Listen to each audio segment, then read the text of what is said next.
오늘 저는 여러분과 함께 증인과 증거라는 제목으로 은혜를 나누고자 합니다. 우리들이 사용하는 용어 중에 거짓말, 허위, 유언비어, 헛소문, 무고 이와 같은 여러 가지 말들이 있습니다. 이 모든 말은 증인이 아무런 확실한 증거도 없이 뜬 소문을 낸다든지 떠돌아다니는 말을 듣고 이것을 증거로 말할 때 그를 지적해서 하는 말들인 것입니다. 그러므로 우리가 무슨 말을 하든지 우리의 말은 확실한 증거를 제시할 수 있는 근거에 서서 말을 해야 우리 말이 거짓이 안 되고 참이 되는 것입니다. 예수님께서는 성령을 받은 성도들은 예루살렘과 온 유대와 사마리아와 땅끝까지 이르러 나의 증인이 되라고 말씀하신 것입니다. 그러므로 우리들은 예수 그리스도의 증인이 되어야 되겠는데 무엇에 대해서 증언을 해야 되겠습니까? 우리는 하나님께서 세상을 이처럼 사랑하사 2000년 전에 예수 그리스도를 동정녀 마리아의 몸을 통하여 육신을 입고 태어나게 하신 것을 증언해야 됩니다. 예수님께서는 이 세상에서 33년을 사시는데 마지막 3년 반 동안 공생애를 가지고 복음을 전가하실 때 기사와 이적과 표적과 능력으로 하나님 말씀을 증거하시고 그는 우리의 모든 죄와 불의, 추악과 저주, 절망과 죽음을 낱낱이 청산하기 위해서 자기나의 십자가에 올라가셔서 몸을 찢으시고 피를 쏟으셔서 우리를 위해서 대속 제물이 되셨다는 것을 우리는 증언해야 되는 것입니다. 그리고 예수님께서는 죽었다가 사흘 만에 부활하사 성천에서 하나님 보좌 우편에 앉아 계시고 오순절 날에 성령을 보내주신 것을 증언해야 됩니다. 그리고 예수님은 장차 하늘에서 오셔서 산자와 죽은 자를 심판하실 영원한 구주가 되신다는 것을 우리는 증명해야 되는 것입니다.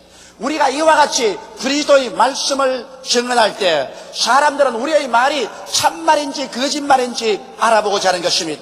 여러분, 그렇다면 우리는 이런 사실에 대해서 증언할 때 우리의 증언이 증명될 충분한 근거를 가지고 있어야 하는 것입니다. 막연하게 말만 하면 저 사람이 지어내어서 말을 하는지 소설을 말하는지 사람들은 알 수가 없습니다. 그러나 우리의 말이 흔들릴 수 없고 부인할 수 없는 증거를 가지고 나타날 때 사람들은 우리의 말을 믿고 받아들이고 우리와 함께 믿음 속에 설 수 있는 것입니다.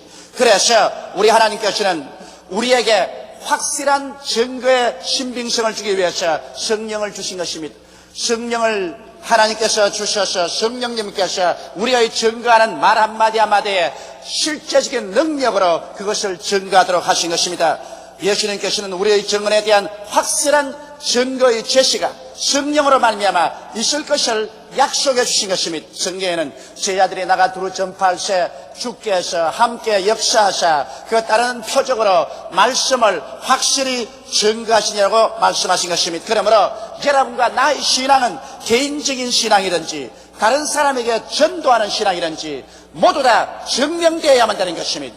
첫째로 여러분과 나는 죄사함과 중생을 전도하는데 이것은 개인적으로나 대외적으로 증명되어야 되는 것입니다. 여러분, 우리가 예수를 믿고 죄사함을 받고 거듭나서 하나님의 백성이 되었다는 이 사실은 지어서 만들어서 하는 말이 아닌 것입니다. 그렇다면 이 말이 참된 말이라는 것은 성령으로 말미암아 여러분 개인의 가슴 속에 증명되어야 되고 또 대외적으로 다른 사람들에게 증명되어야 되는 것입니다. 예수님은 여러분과 내 한 사람 한 사람을 위해서 우리의 죄와 우리의 불의, 우리의 추악, 저주, 절망과 죽음을 대신 짊어지고 십자가에 올라가셨습니다. 오늘 우리는 예수 그리스도의 발 앞에 엎드려 우리의 죄를 청산하고 예수를 구주로 모시면 우리의 성회 속에 거듭나는 위대한 체험을 하게 되는 것입니다.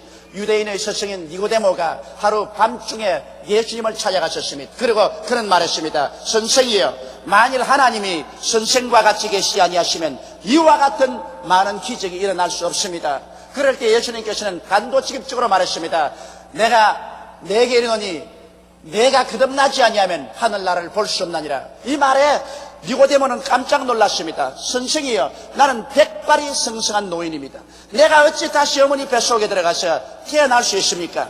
예수께서 말씀하시되 내가 말하는 것은 내가 물과 성령으로 거듭나는 것을 말한다. 육으로 난 것은 육이요 성령으로 난 것은 영이니 내가 거듭나야 되겠다는 말이 이상한 것으로 생각하지 마라. 바람이 임의로 불며 어디에서 와서 어디로 가는지 알지 못하나니 성령으로 난 사람은 다 이와 같다고 말씀한 것입니다. 여기에서 예수님께서는 우리 거듭난다는 체험은 우리가 육신으로 어머니 뱃속에서 태어난 것과 똑같은 위대한 체험이라는 것입니다.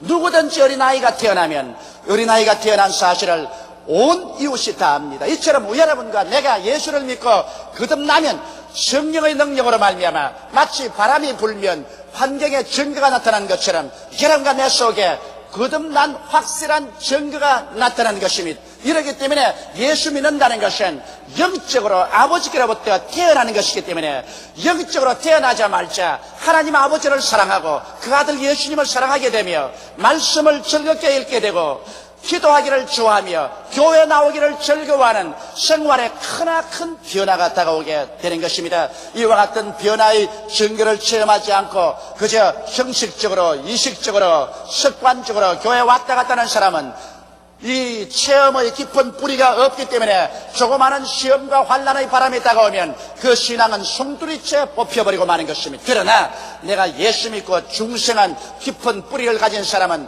바람이 불고 창수가 나고 부딪혀도 뿌리가 깊은 체험 속에 있기 때문에 조금도 흔들리지 않습니다. 하나님의 말씀이 머릿속에만 들어서 하는 것이 아니라 내 마음속에 성령으로 말미암아 증명되었기 때문에 우리는 그 분명한 증거를 가지고 있으므로 마귀가 아무리 참수해도 조금도 흔들리지 않습니다. 이와 같은 중생의 체험을 마음속에 깊이 한 사람은 대외적으로도 분명한 그 열매로서 증거가 나타납니다.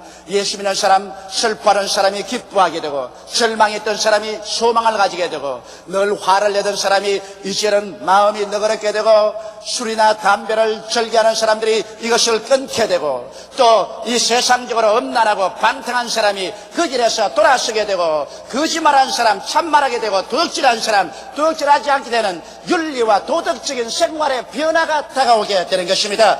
이와 같은 외적 변화의 증거를 바라보고 믿지 않는 사람조차도 저 사람 속에 예수님이 진실로 들어오셨다, 저 사람은 진실로 변화를 받았다고 증명할 수 있는 것입니다. 그러므로 오늘 우리는 죄사함과 중생을 증거할 때 반드시 내적 증거와 외적인 증거를 같이만 하는 것입니다. 이럴 때 우리가 전하는 그리스도의 복음이 헛되지 아니하고 이것은 확실한 하나님의 은혜라는 것을 사람들에게 인정받을 수가 있는 것입니다.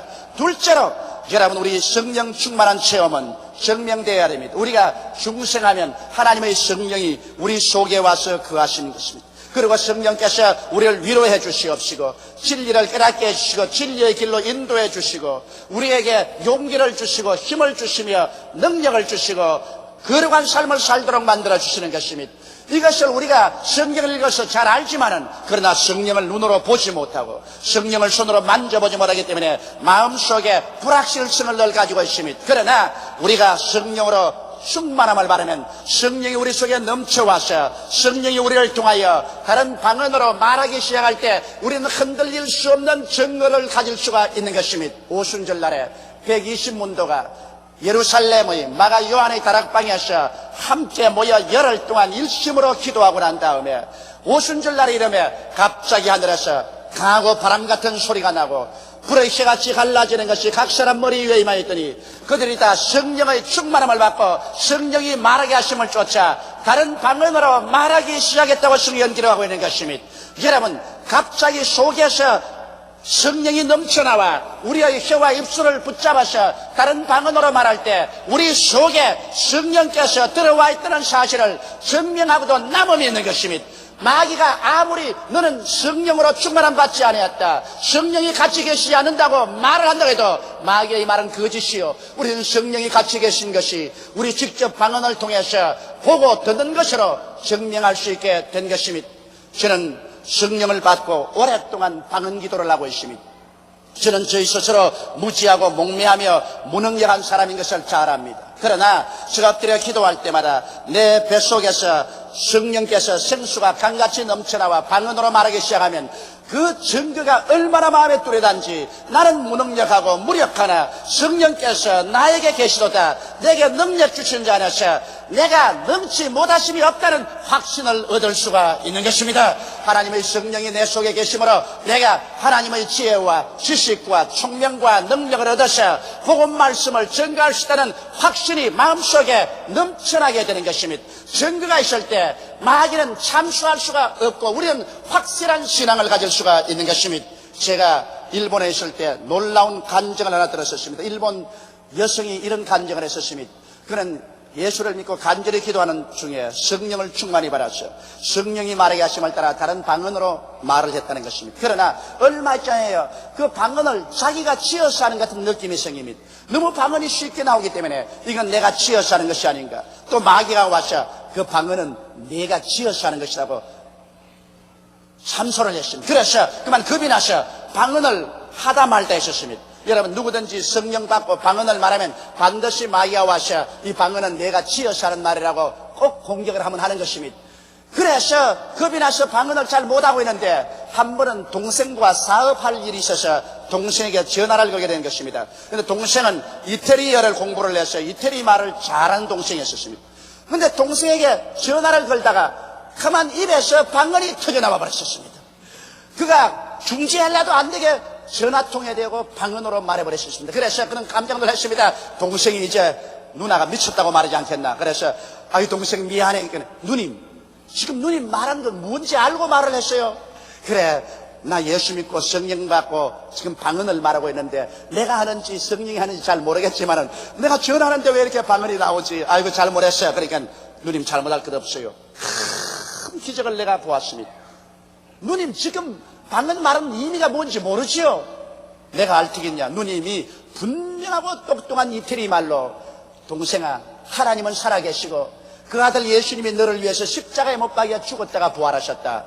동생이 예수를 믿으면 죄사함 받고 구원을 얻고 믿지 아니하면 정죄를 받는다. 이 말을 이태리 말로 했어요. 나는 정말 하나님의 살아계신 것을 알 수 있어요. 누님이 이태리 말을 한마디도 못하는데 어떻게 문법도 틀리지 않고 발음도 틀리지 않고 그렇게 정확한 이태리 말을 합니까? 그래서 그 자리에서 동생이 회개하고 예수를 믿게 되었었어요. 그리고 그 자매님은 자기가 지어서 한 말이라고 늘 걱정을 했는데 이제는 자기가 지어서 한 말이 아니라 자기 속에 성령이 살아계셔서 성령이 자기 입술을 통해서 말씀하신다는 확실한 증거를 얻고 아주 신앙이 이게 양양하게 되어버리고 말한 것입니다. 여러분 이와 같이 여러분과 나의 신앙생활에 증거가 있을 때 여러분과 나의 신앙은 확고하게 되고 흔들리지 않게 되는 것입니다. 그리고 누가 무엇이라고 참소를 해도 그 참소에 흔들리지 않은 것은 증거가 있기 때문인 것입니다. 셋째로 우리는 예수 그리스도의 임재하심은 치료의 복음을 통해서 증명되어야 됩니다. 예수님은 그의 복음 사역을 통해서 3분의 1을 병 고치는 데 보내셨습니다. 그리고 12제자나 70인의 제자에게 회개하라 천국에 가까웠다 복음 전가하고는 곧 귀신을 쫓아내고 병을 고치라고 말한 것입니다. 예수 그리스도의 복음은 치료의 복음인 것입니다. 그러므로 오늘날 우리가 진실로 예수께서 우리와 같이 계시다는 복음을 전가할 때 그 증거의 표적으로서 우리 가운데 귀신이 쫓겨나가고 치료의 역사가 나타나야만 할 것인 것입니다. 예수님은 부활하고 승천하시고 성령으로 우리 가운데 와 계시지만은 우리 눈에 보이지 않습니다. 성경은 너희 두세 사람이 내 이름으로 모인 곳에는 나도 너희 가운데 있겠노라고 말씀하신 것입니다.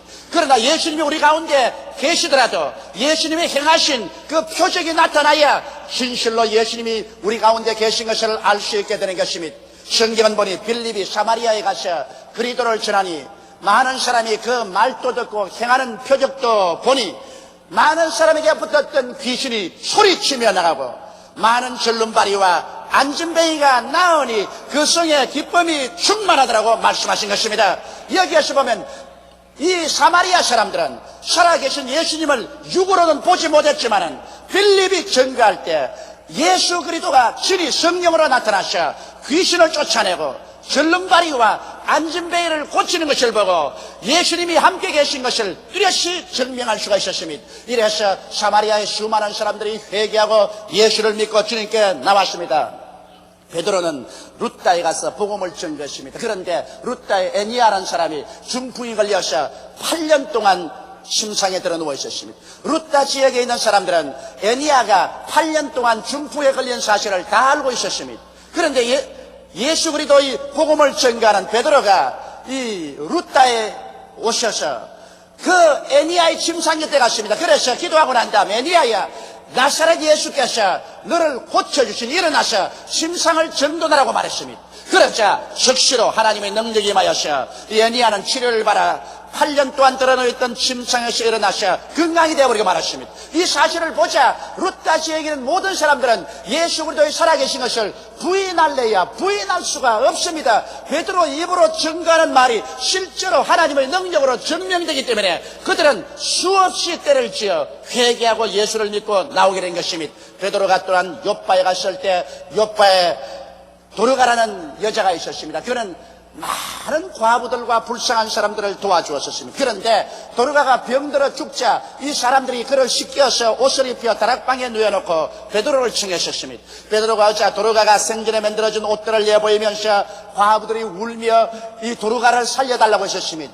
베드로가 다락에 올라가서 무릎을 꿇어 기도하고 난 다음에 하나님의 계시를 받았었으므로 그는 담대하게 도르가를 바라보고 도르가여 일어나라고 하며 도르가가 눈을 뜨는지라 베드로가 그 손을 잡고 일으켜서 그 사람들에게 데리고 나오며 사람들이 죽었다가 살아난 도르가를 보고 입이 딱 벌어져서 할 말이 없었습니다. 예수께서 같이 계신 것을 부인할래야 부인할 수가 없습니다. 여기에 거대한 증거가 나타나기 때문인 것입니다. 그러므로 말씀이 증거를 통해서 증명되며 그곳에 있는 수많은 사람들이 두말하지 않고 회개하고 예수께로 나올 수가 있었던 것입니다.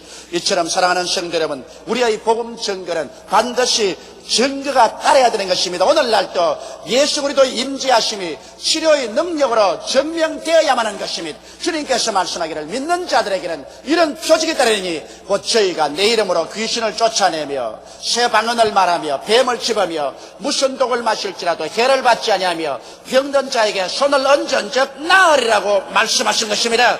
이러므로 오늘날 예수께서 진실로 죽은 자 가운데서 부활하셨으며 우리의 구주가 되시고 우리 가운데 살아계신다는 것은 치료의 능력으로 증명되어야만 하는 것입니다.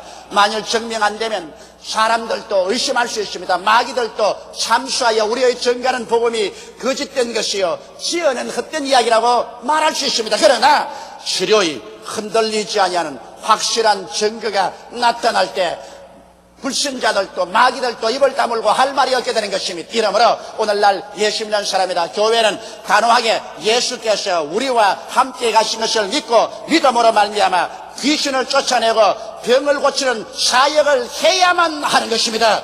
이를 통해서 우리의 증거하는 복음이 위대한 능력으로 전파될 수 있기 때문인 것입니다.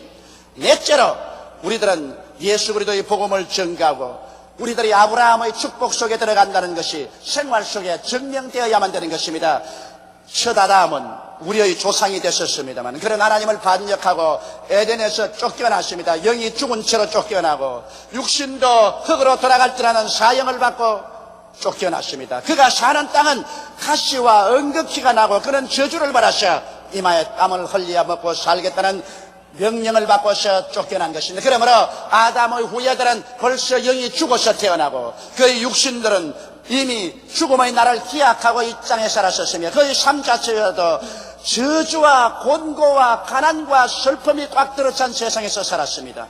그러나 지금으로부터 2000년 전에 마지막 아담 예수 그리스도가 오셨습니다. 예수 그리스도는 처음 아담에 지은 모든 죄를 책임지시고 모든 사망을 책임지셨습니다. 저주를 당신이 책임지고 십자가에 올라가서 형벌을 받았었습니다. 예수님은 당신 자신의 죄를 위해서 형벌받은 것은 없습니다. 처음 아담이 가져온 하나님을 반역한 죄와 영적인 죽음과 육신의 죽음과 저주와 절망을 한꺼번에 다 당신이 안고 책임지고 십자가에 올라가서 못 박여서 하나님 앞에서 죽으심으로 이 모든 것을 깨끗이 청산할 수가 있은 것입니다. 예수께서 내가 다 이루었다고 외칠 때 주님께서는 처음 아담 속에서 빚진 것을 하나도 없이 주님이 다 청산해버리고 마는 것입니다. 이러므로 이제 누구든지 그리스도 안에 있으면 새로운 피조물이라. 이전 것은 지나가시니 보라 새것이 되었다 한 것처럼 옛 아담의 삶은 지나가고 예수 그리스도 안에서 새로운 삶을 얻게 되는 것입니다. 그런데 성경은 밝히 말씀하기를 그리스도께서 우리를 위하여 저주를 받아서 율법의 저주에서 우리를 속량하였으니 이는 기록된 바 나무에 달린 자마다 저주 아래 있는 자라 하였습니다. 이는 그리스도 예수 안에서 아브라함의 복이 이방인에게 미치게 하고 믿음으로 말미암아 성령을 선물로 받게 하였음이라고 말씀하고 있는 것입니다. 이러므로 우리는 예수 그리스도 안에서 이제는 아브라함의 복을 받을 수가 있습니다. 여러분과 나는 저주에서 해방되었습니다. 낭패와 실망과 절망과 처참한 가난에서 해방을 얻어서 우리는 하나님 앞에 영원히 잘됨같이 범사에 잘되며 강건하고 생명을 얻되 넘치게 얻도록 삶을 구할 수가 있습니다. 성경은 밝히 말씀하기를 도적이 오는 것은 도적질하고 죽이고 멸망시키는 것뿐이요 인자가 온 것은 양으로 생명을 얻게 하되 더 넘치도록 얻게 하기 위해서 왔다고 말씀하신 것입니다. 이러므로 우리는 예수 그리스도 안에서 낭패와 실패의 삶에서 성취와 성공의 삶을 얻어야만 되는 것입니다. 우리는 이것이 우리의 생활 가운데 증명되어야만 되는 것입니다. 예수 믿는 사람들이 그 생활 속에 언제나 저주에 꽉 들어차고 낭패와 실망을 당하고 헐벗음과 굶주림 가운데 있으면서 하나님 우리와 같이 계신다고 말하면 누가 우리를 믿어주겠습니까? 성경은 말씀하기를 주는 자가 받는 자보다 복이 있다고 말씀했으며 제가 흩어 가난한 자에게 나누어 주었은즉 그의 의가 영원히 있다고 말씀한 것입니다. 그렇기 때문에 우리가 흩어 가난한 자에게 나누어 주기 위해서 여러분과 내가 아브라함의 축복 속에 들어가야만 되는 것입니다. 그러므로 우리가 예수 믿고 저주에서 해방된 것은 우리의 생활 가운데 증명되어야만 되는 것입니다. 이렇기 때문에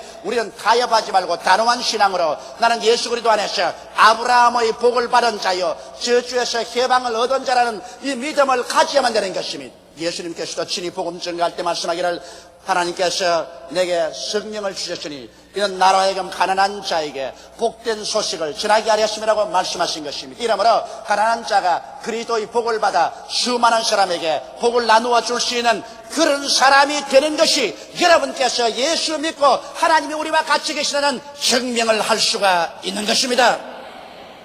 다섯째로 우리는 그리스도의 재림의 복음을 증명해야만 되는 것입니다. 우리는 여러분 이 땅에서 영원히 살지 않습니다.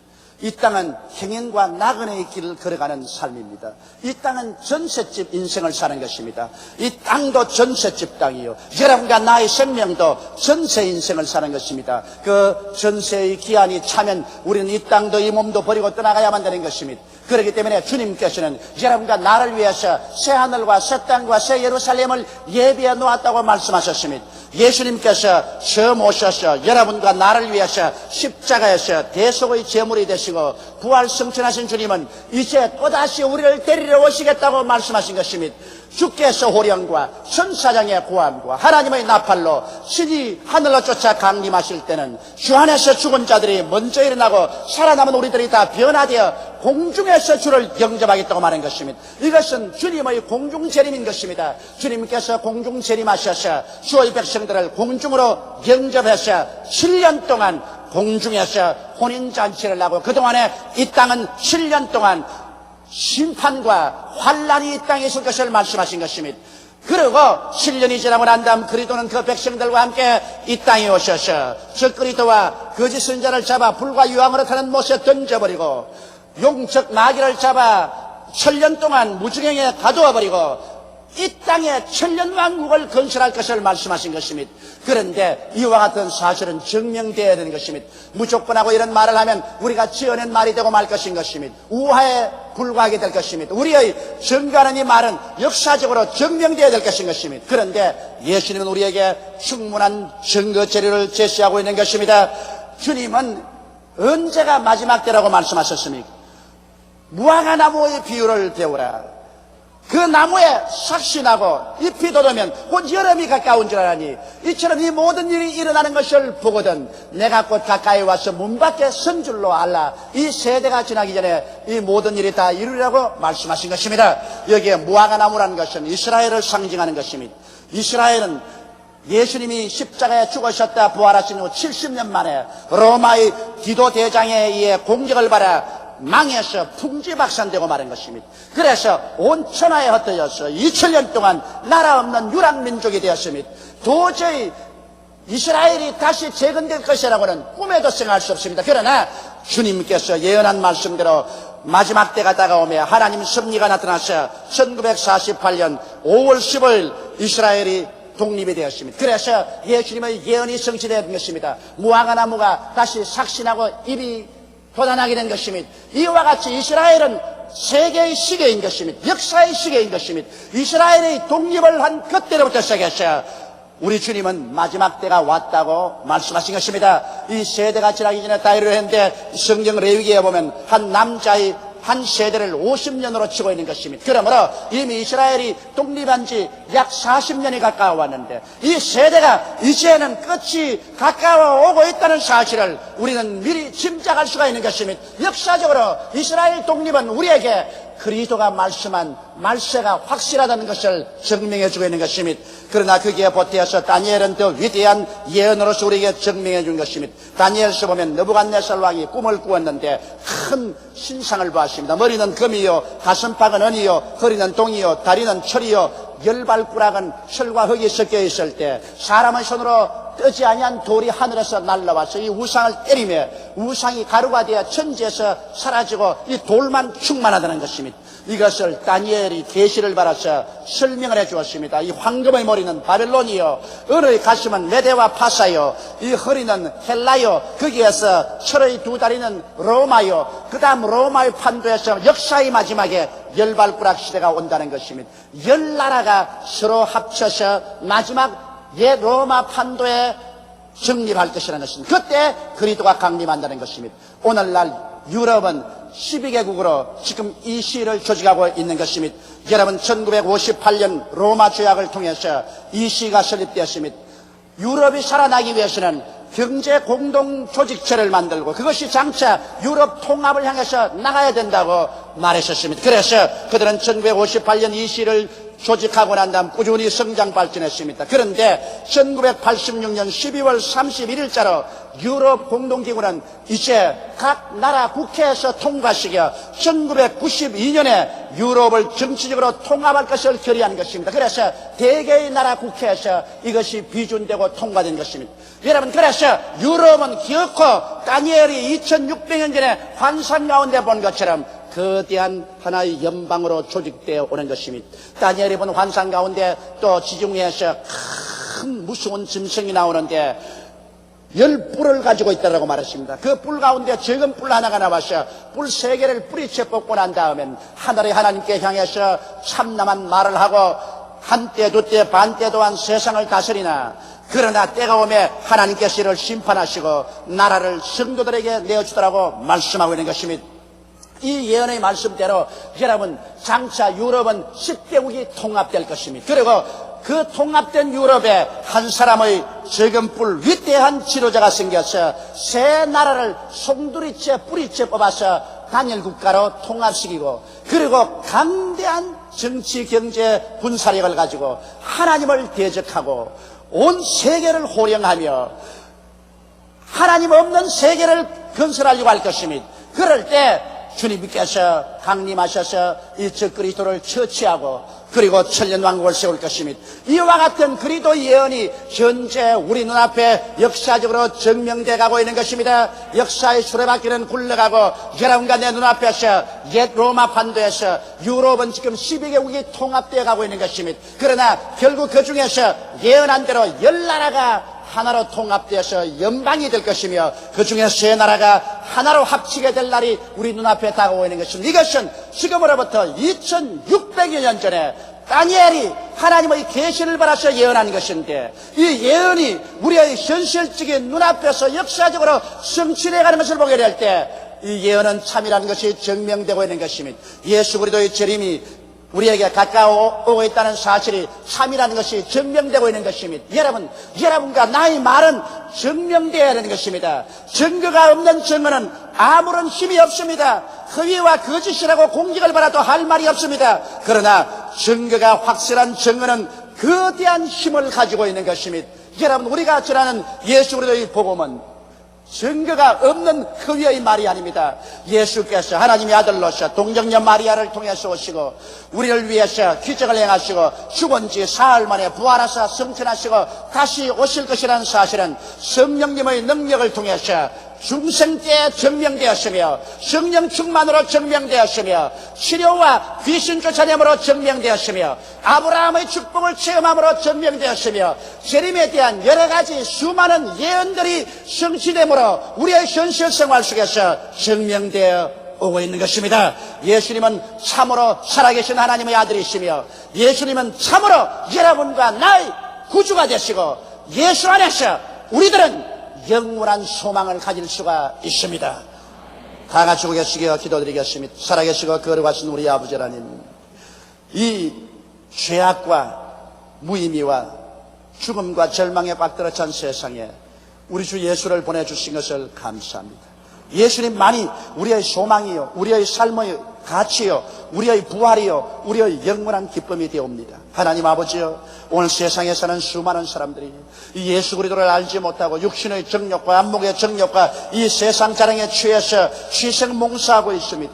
우리 아버지의 원하와 기도하니 우리를 구원해 주신 것처럼 하나님의 성령이 역사하여 주셔서 저들도 다 깨닫고 예수님을 믿고 구원을 받게 하여 주옵소서.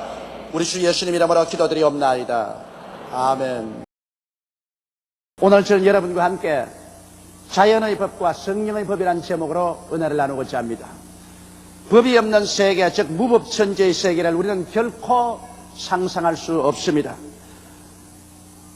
정말로 법이 없는 세계가 있다고 한다면 그런 세계는 생지옥이 되고 말 것인 것입니다. 그러나 실상 이 우주 안에는 법이 없는 곳이 없습니다. 자연에는 질서정연한 자연의 법이 있고 한 나라에는 그 나라를 다스리는 국법이 있으며 어떠한 조그마한 사회단체라도 그 단체를 이끌어 나갈 규범인 법이 있는 것입니다. 한 개인에게는 그 가슴 속에는 양심의 법이 있고 우주에는 우주를 다스리는 성령의 법이 있는 것입니다. 우리들의 삶의 발전과 행복은 이 법들을 지킴으로 보장되며 이 법들을 어길 때는 조만간에 형벌을 받게 되는 것입니다. 나라의 법을 어기면 나라의 국법에 의해서 형벌을 받고 자연법을 어기면 자연법칙에 의해서 벌을 받게 되고 하나님의 법을 어긴 사람은 조만간에 하나님의 심판을 받게 되는 것입니다. 오늘 인류의 문명의 발전은 자연의 법칙을 발견하고 그것을 이용함으로 옛날에는 꿈에도 생각할 수 없는 일들을 성취하게 되고 인간은 삶의 영역을 거대하게 넓혀놓은 것입니다.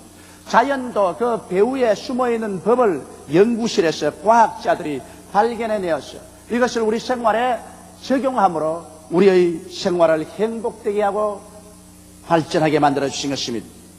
이와 같이 영적인 법칙도 성경에 기록되어 있는데 이 영적인 법칙을 알아내고 이 법칙을 따라서 우리 삶을 살아가면 우리 영적인 법칙 속에 나타나는 하나님의 위대한 기적을 체험할 수 있는 것입니다. 이 세상에는 자연의 법칙만 있는 것이 아니라 자연 그보다 더 위대한 신령한 영적인 법칙이 있는 것입니다. 수많은 사람들은 자연의 법칙만 따라서 살지만은 오늘날 영으로 거듭나게 되면 이 신령한 하나님의 법칙을 쫓아 살 수 있습니다. 예수님께서도 사람이 떡으로만 살 것이 아니요 하나님의 입으로 나오는 모든 말씀으로 살 것이라고 말씀하신 것입니다. 오늘 그러므로 저는 여러분에게 어떻게 하면 우리가 영적인 법칙을 쫓아서 자연 법칙을 초월하고 오히려 지배하며 창조하는 삶을 살아갈 수 있을까?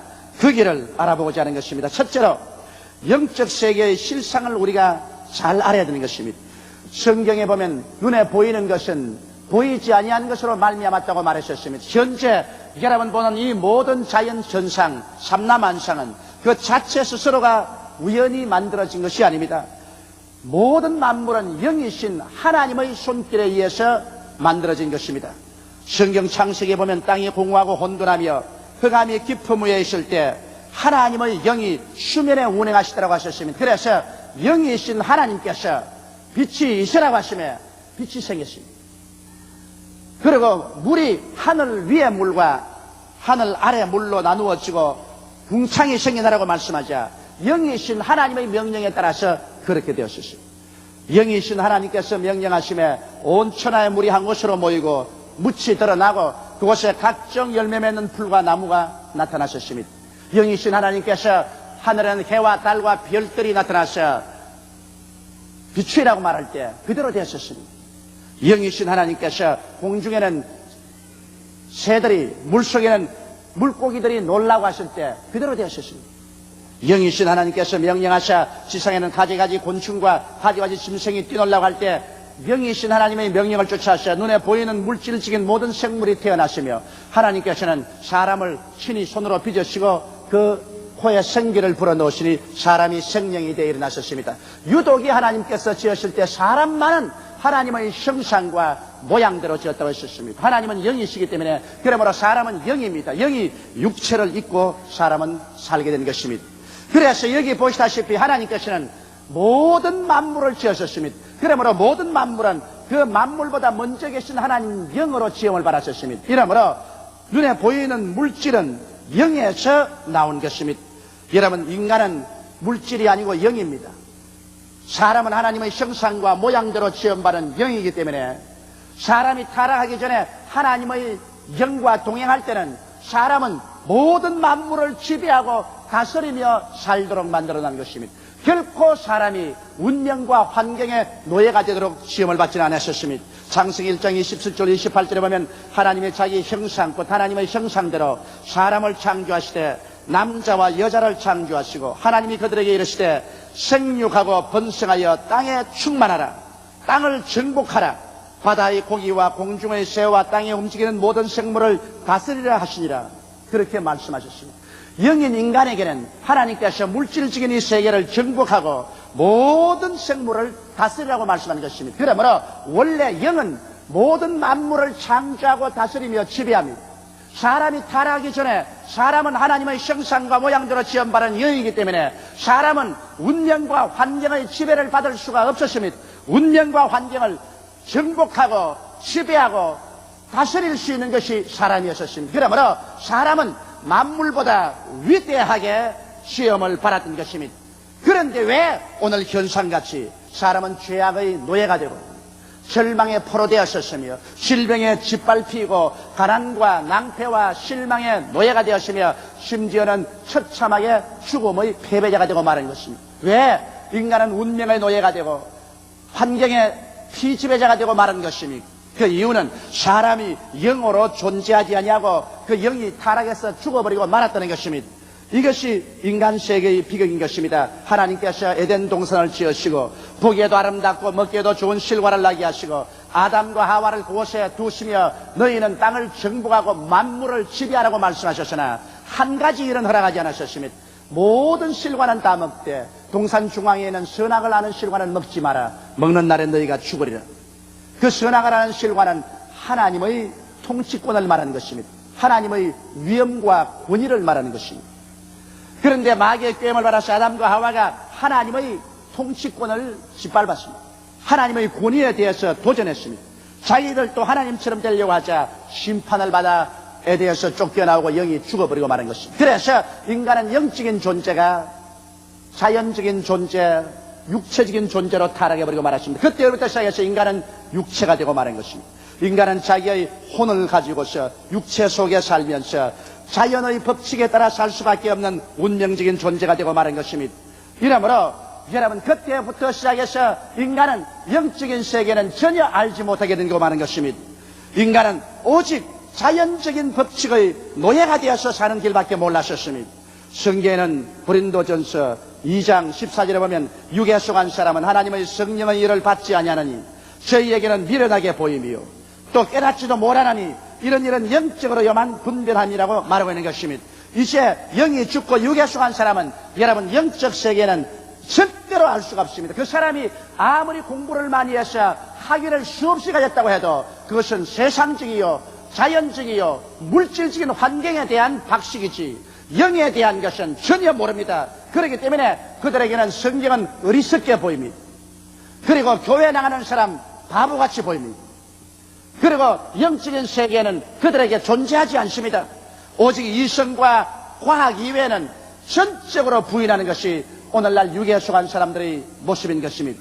그러므로 영계를 찾기 전에는 인간은 자연적인 존재로서 육체적인 인간으로서는 운명의 지배를 받으며 환경의 지배를 받습니다. 이것을 이성과 과학을 통해서 벗어나려고 몸부림을 치고 있지만 인간은 결코 죄의 포로에서 놓여나지 못하며 절망에서 소망을 얻을 수가 없습니다. 병에서 완전한 개방을 얻지 못하고 저주를 벗어나지도 못하며 결국 종국적인 죽음에서 아무리 장기 이식을 해도 영원히 살지 못합니다.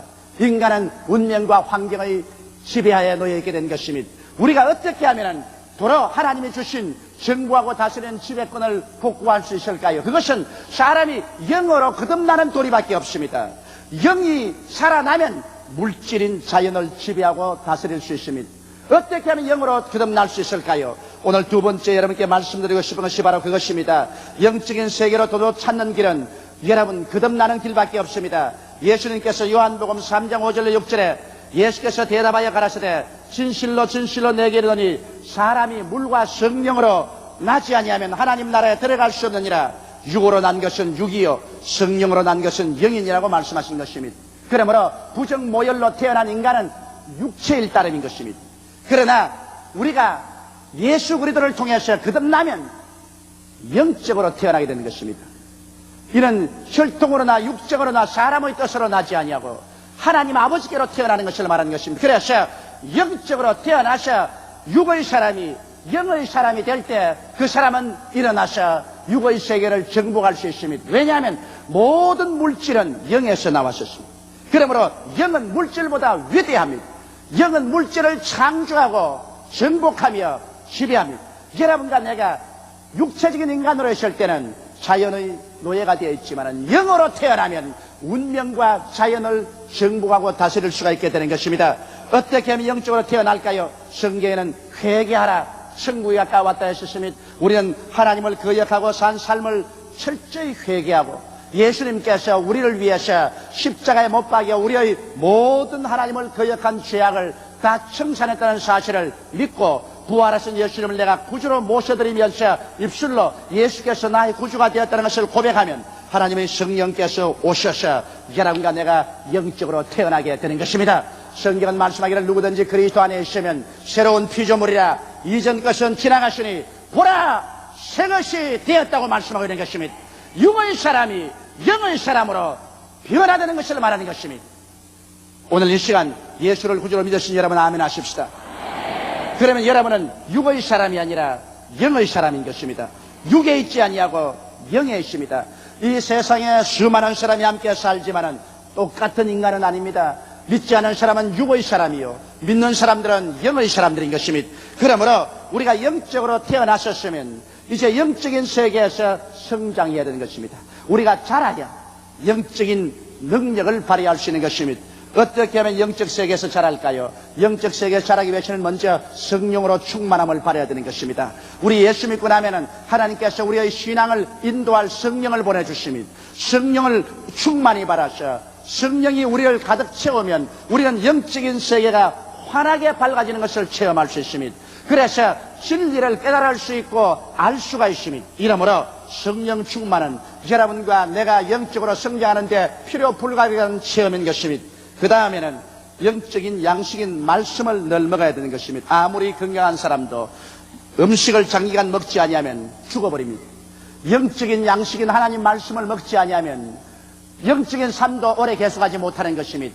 이 성경 말씀은 바로 하늘에서 내려온 우리의 영적인 양식이요 만나인 것입니다. 그러므로 이 말씀을 듣고 우리는 말씀을 읽고 묵상함으로 말미암아 영적으로 우리가 영양실조가 되지 않고 성장하도록 해야 되는 것입니다. 나아가서 우리는 열심히 기도를 해야 되는 것입니다. 기도는 영혼의 호흡입니다. 숨 안 쉬고 살 수 있겠습니까?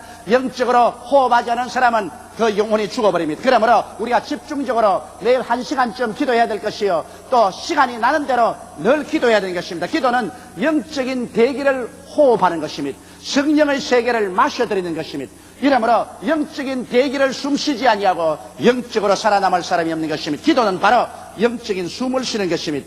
그러고 난 다음에 영적인 하나님의 법칙을 발견해서 그것을 믿고 실천함으로 말미암아 여러분 생활 가운데 기사와 이적이 나타나고 체험을 하게 되면 여러분의 신앙은 끊임없이 자라기 시작하는 것입니다.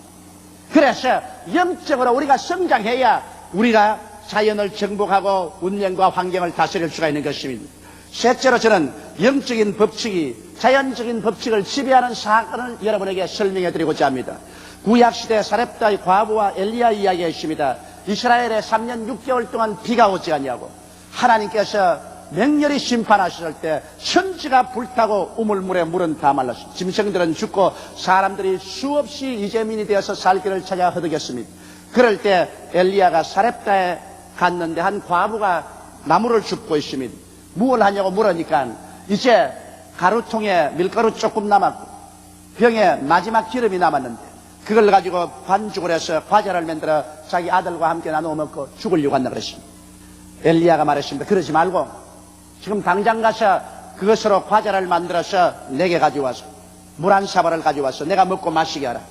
그렇게 하면 이 가정에 이 가뭄이 지날 때까지 밀가루통에 밀가루가 사라지지 않냐고 기름병에서 기름이 끊이지 않고 흘러나리라고 했었습니다. 이것은 바로 엘리야가 영적인 심고 거두는 법칙을 선언한 것입니다.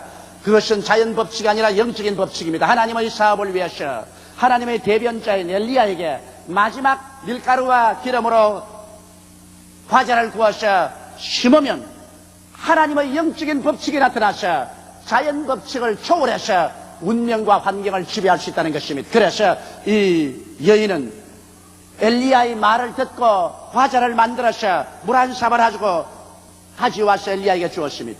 그 노인도 배가 고팠고 그 아들도 밥 달라고 우는데 그걸 다 제껴놓고 믿음으로써 먼저 그 나라와 그 일을 구하면서 하늘나라에 심었습니다. 그러자 그때부터 시작해서 기적이 일어나셨습니다.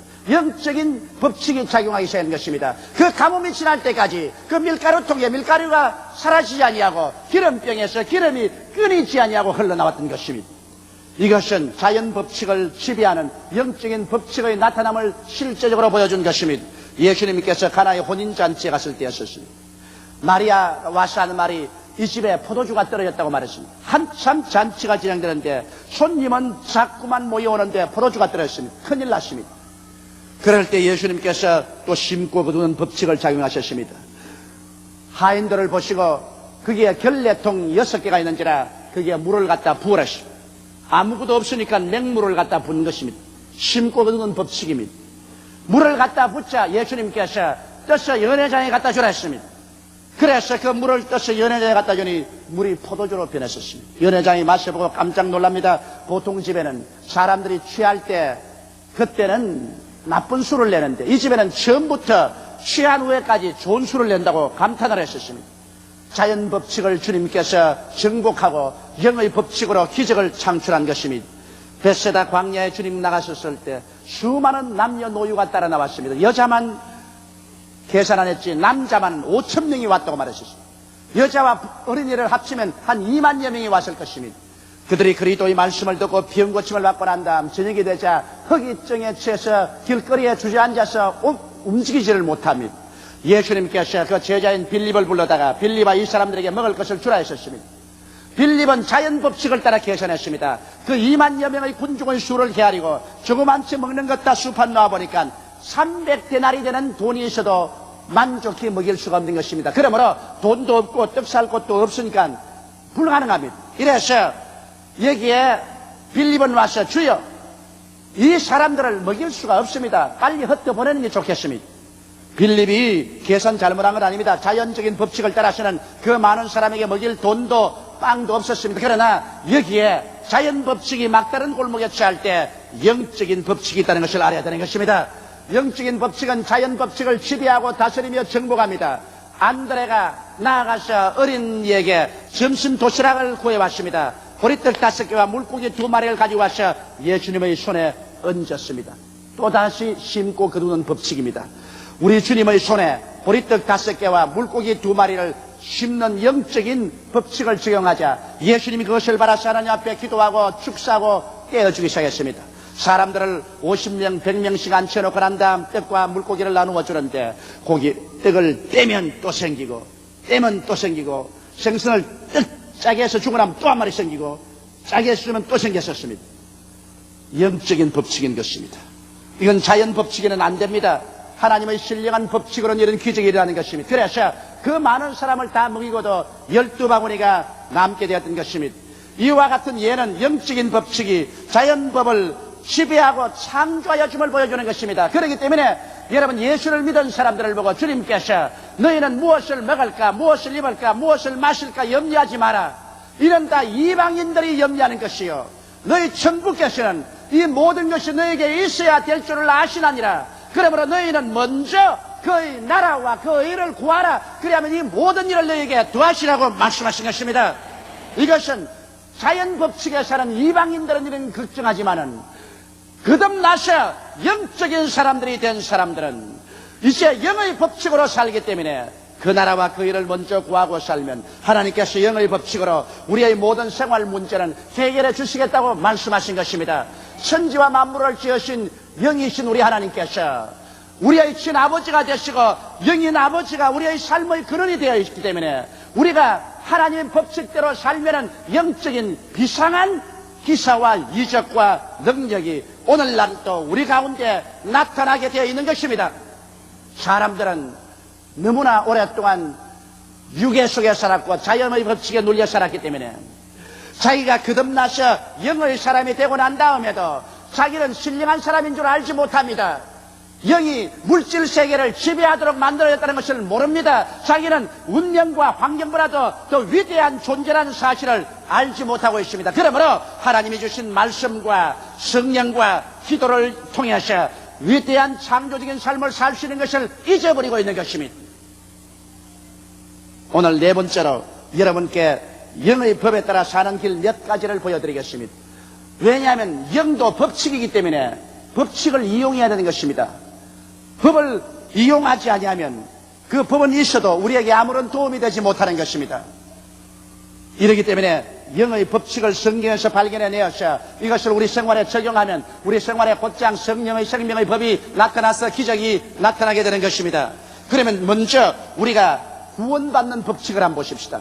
우리는 죄를 짓고 불의하고 추악하고 버림을 받아야 마땅한 인간인데 우리의 선한 행위로는 구원받을 수가 없는데 나도 어떻게 구원받을 수 있습니까? 이런 질문을 한 사람이 있을 것입니다. 나는 실화를 들었습니다. 한국 전쟁 때 한 미군 병사가 총에 맞아서 그냥 숨이 넘어가면서 빨리 나에게 구원의 도리를 가르쳐달라고 그랬었습니다. 옆에 있는 동료가 어떻게 해야 구원을 받는지 알 수가 없었기 때문에 그는 뛰어가서 군목을 불렀었습니다. 군목님, 내 옆에 있는 동료가 총에 맞아 지금 숨이 넘어가는데 구원의 도리를 빨리 가르쳐달라고 하는데 빨리 오십시오. 그래서 군목하고 뛰어가 보니까 벌써 숨이 끊어졌다는 것입니다. 여러분, 우리는 모두 다 구원받는 영적인 법칙을 알아야 돼요. 어떻게 구원받습니까? 성경에는 구원받는 법칙은 먼저 죄를 회개해야 된다는 것을 보여주고 있는 것입니다. 회개하라고 성경은 말씀하는 것입니다. 회개는 무엇을 회개합니까? 불신앙과 불순종, 불법적인 삶을 살아온 것을 주님 앞에서 회개하는 것입니다. 그리고 그 다음은 예수께서 우리를 위해서 십자가에 못 박혀 우리의 모든 죄와 불의와 추악을 대신 담당하고 죽었다가 무덤에 들어간 지 사흘 만에 부활해서 승천한 것을 마음속에 믿고 받아들이고 예수가 나의 구주가 되었다는 것을 입술로 시인해야 됩니다. 예수님이 나의 구주가 되었습니다. 시인할 때 하나님의 성령의 법이 임하여서 여러분과 나는 영생을 얻게 되고 성령의 인을 받게 되고 영적으로 태어나게 되고 영생을 얻게 되는 것입니다. 이것이 바로 영적으로 구원받는 법칙인 것입니다. 이 법칙을 적용하면 남녀노소 빈부 귀신할 것 없이 누구나 그 자리에서 구원을 받을 수가 있는 것입니다. 또한 여러분, 우리가 신령하게 살며 성결하게 사는 법도 있습니다. 성경에는 그리스도 예수 안에 있는 생명의 성령의 법이 죄와 사망의 법에서 너를 해방하였음이라고 했었습니다. 우리의 결심으로는 신령하게 살 수가 없습니다. 아무리 결심해도 이 세상에 성결하게 사라지지 않습니다. 작심사흘이라고 사흘이 지나면 마음이 약해지고 마는 것입니다. 우리가 성결하게 살기 위해서는 그 법칙을 적용해야 됩니다. 그 법칙은 뭘까요? 우리 주 예수께서 십자가에 못 박였을 때 우리의 죄만 용서한 것이 아니라 죄의 법을 멸해버리고 마는 것입니다. 십자가에서 죄 짓고 싶은 죄의 법을 다 멸해버렸기 때문에 이 사실을 우리가 알고 죄를 이기신 예수님을 새삼스럽게 다시 한번 마음에 받아들이면서 이것을 우리 생활 속에 실천해주는 보혜사 성령님을 인정하고 환영하고 모셔드리고 의지하는 것입니다. 성령은 막연한 존재가 아닙니다. 성령은 여러분이 인정하고 환영하고 모셔드리고 의지할 때 성령께서 그리스도의 십자가의 승리를 여러분에게 허락해 주므로 여러분의 생각이 거룩해져 버리고 여러분의 말이 거룩해지고 여러분의 행동이 거룩해지고 죄악에 대한 탐욕이 사라져버리고 마는 것입니다. 이것이 성결의 법칙입니다. 예수님께서 죄를 이기신 사실을 알고 이것을 우리에게 갖다 주신 보혜사 성신님께 의지할 때 성령의 법으로 여러분과 나를 죄악의 법에서 해방시켜 주시는 것입니다. 또한 병 낫는 법도 있습니다. 여러분 그냥 와서 자꾸 부러진다고만 해서 병이 낫는 것은 아닙니다. 병이 낫는 법은 먼저 병 낫는 것이 하나님의 뜻인 것을 확실히 알아야 됩니다. 왜 병이 낫는지 이유도 모르고 와서 기도한다고 되는 것은 아닙니다. 병을 고치는 것은 하나님의 뜻이다. 그 이유는 예수께서 우리 연약한 것을 친히 담당하시고 병을 짊어지고 가셨기 때문에 예수님이 담당하고 짊어진 것 우리가 또 담당하고 짊어질 필요는 없다는 것입니다. 이 사실을 마음에 깊이 알고 난 다음에는 우리는 교회에 와서 먼저 죄를 고백해야 됩니다. 야고보서 5장에 보면 너희 죄를 서로 고하며 병 낫기를 위하여 기도하라고 말하셨습니다. 병은 자기 개인이 직접 지은 죄 때문에 오기도 하고 아담의 죄, 사회의 집단적인 죄 때문에 병이 오기도 하는 것입니다. 그러므로 여하간 병이 들면 하나님의 능력으로 나으려면 죄를 회개해야 되는 것입니다. 자기의 기억나는 모든 죄를 다 회개하고 예수님의 보혈로 씻어달라고 강구해야 되는 것입니다. 그러고 난 다음에 교회에 와서 장로님들이나 주의 종들에게 기름을 바르고 안수기도를 받는 것입니다. 기름이 없으면 그냥 안수 받더라도 장로님이나 주의 종들에게 안수기도를 받습니다. 그래만 하고 되느냐? 그렇지 않습니다. 그리고 집에 돌아가서 예수를 잘 믿는 신앙이 좋은 한 두세 사람이 합심해서 이젠 병의 뿌리가 뽑힐 때까지 기도해야 됩니다. 너희 죄를 서로 고하며 너희 병 낫기 위하여 서로 기도하라고 말했었습니다. 의인의 간구는 역사하는 힘이 많으라고 한 두세 사람이 모여가지고서 합심해서 뿌리가 뽑히도록 계속 기도하면 하나님의 성령의 법이 작용해서 자연법인 병은 물러가고 하나님의 기적이 나타나서 치료함을 허락하여 주시는 것입니다. 대개의 영적인 법칙을 사용하지 않기 때문에 병에서 노예남 받지 못하는 것입니다. 병은 하나의 자연적인 법칙입니다. 그러나 이 자연적인 법칙을 신령한 영의 법칙으로 제껴버릴 수가 있는 것입니다. 그것이 바로 오늘날 병 고침 받는 기적이 일어나게 되는 것입니다. 그 다음 우리는 저주에서 해방 얻는 법칙도 알아야 되는 것입니다. 우리의 삶이 늘 낭패와 실망 가운데 허덕이고 무엇을 하더라도 늘 실패하는 사람은 저주의 법에 묶여 있는 것입니다. 우리가 저주에서 해방을 얻고 하는 일마다 하나님의 축복과 성공에 이르기 위해서는 먼저 예수님께서 우리의 저주를 대신 청산했다는 진리를 알아야 됩니다. 갈라디아서 3장 13절에 그리스도께서 우리를 위하여 저주를 받으사 율법의 저주에서 우리를 속량하였으니 이는 기록된 바 나무에 달린 자마다 저주 아래 있는 자라 하였습니다. 이는 그리스도 예수 안에서 아브라함의 복이 이방인에게 미치게 하리 함이라고 말하셨습니다. 예수께서 이미 십자가에서 여러분과 나의 저주를 대신 짊어지고 하나님의 저주를 받아 청산하셨습니다. 그러므로 이제 여러분과 나는 저주 아래 살 필요가 없고 아브라함의 축복 속에 사는 것이 당연지사인 것입니다. 이것을 알고 믿고 난 다음에 그 다음에 영의 법칙으로서 11조를 드려야 되는 것입니다. 여러분 11조는 바로 신령한 영의 법칙에서 심고 거두는 법칙인 것입니다. 우리가 11조를 도둑질하면 온 나라가 저주를 받는다고 말라기서에 말하고 있는 것입니다. 그러므로 예수께서 저주를 담당한 것 다 알아셨으면 이제는 축복의 믿음의 씨앗으로서 11조를 심어야 되는 것입니다. 그 다음으로는 나누어 주기를 줘야 되는 것입니다. 성경은 주라 그리하면 돌려줄 것이니 곧 후에 되어 눌러 흔들어 넘치게 해서 안겨주라고 말한 것입니다. 나누어 주기를 좋아하지 않고 자기만 움켜쥐고 있으면 이 사람은 하나님의 축복이 흘러들어올 수 없습니다. 나누어 갖기 운동으로 옷이라도 두 손을 버리시면 없는 사람하고 나누어 가지고 신발이라도 나누어 가지고 음식이라도 나누어 가지고 이 나누어 주기를 좋아하는 사람은 부유하게 되고 마는 것입니다. 그건 영적인 법칙이 그렇기 때문인 것입니다. 그러고 난 다음에 이제는 내가 영적인 법칙대로 시행했기 때문에 하나님께서 반드시 나를 축복해 주는 확신을 가지고 불태진의 기도를 하고 나아가서 열심히 일할 때 하나님의 성령이 친히 손잡고 이끌어 주심으로 영혼이 잘됨같이 범사에 잘되게 만들어 주시는 것입니다. 이러한 사람은 무슨 일을 하더라도 손 닿는 것마다 형통의 역사가 일어나게 되는 것입니다. 사람들이 오랫동안 교회에 왔다 갔다 하면서 하나님의 역사가 일어나지 않은 이유는 이 저주에서 해방 얻는 영적인 법칙을 적용하지 않기 때문인 것입니다. 법칙을 적용하면 우리는 환경을 정복하고 운명을 다스릴 수가 있게 되는 것입니다. 저는 1958년도 처음 개척교회를 시작할 때 그때의 저 개인과 우리 성도들의 가난과 절망 상태란 이루 말로 표현할 수가 없었습니다. 그러나 하나님께서 이 저주에서 해방 얻는 법칙을 저에게 가르쳐 주셨고 나는 이것을 성도들에게 가르쳐 주었습니다. 이 법칙을 실천한 지 30년의 세월이 지났었습니다. 30년 전에 아무것도 없는 빈손 들고 구제물자 신발에 구제물자 옷을 입고 3등 열차를 타고 제가 부산서 서울로 올라왔는데 30년이 지나고 난 오늘날에 와서 지금은 구제물자 구두도 안 신고 구제물자 옷도 안 입습니다. 하나님께서 하늘문을 여시고 살 것이 없도록 부어주셨습니다. 무엇이든지 손대는 것마다 하나님께서 부흥하고 발전하게 만들어 주었습니다. 그것은 저주에서 해방 얻는 법칙을 사용했기 때문인 것입니다. 예수님이 나를 위해서 저주에서 대속한 것을 내가 확실히 알았기 때문에 믿고 11조 절대로 도둑질하지 아니하고 나누어 주기를 좋아하고 그 다음 믿음으로 기도하고 실천했기 때문에 영적인 법칙이 작용해서 오늘날 기적을 창조하고 마는 것입니다. 여러분, 영적인 세계는 성령의 법을 말씀으로 깨닫고 그것을 꿈으로 마음속에 없는 것을 있는 것 같이 받아들이고 그것을 믿고 담대하게 기도하고 입술로 시인하면서 실천해 나가면 오늘날 자연의 법칙으로 도저히 되지 않은 상상할 수 없는 일들이 영적인 법칙으로 창조적으로 나타나게 되는 것입니다. 이러므로 예수 믿는 여러분은 실패자가 아닙니다. 우리는 낙마하고 주저앉아 있을 사람들이 아닌 것입니다. 왜냐? 우리들은 자연적인 인간이 아닙니다. 육체에 속한 사람이 아닙니다.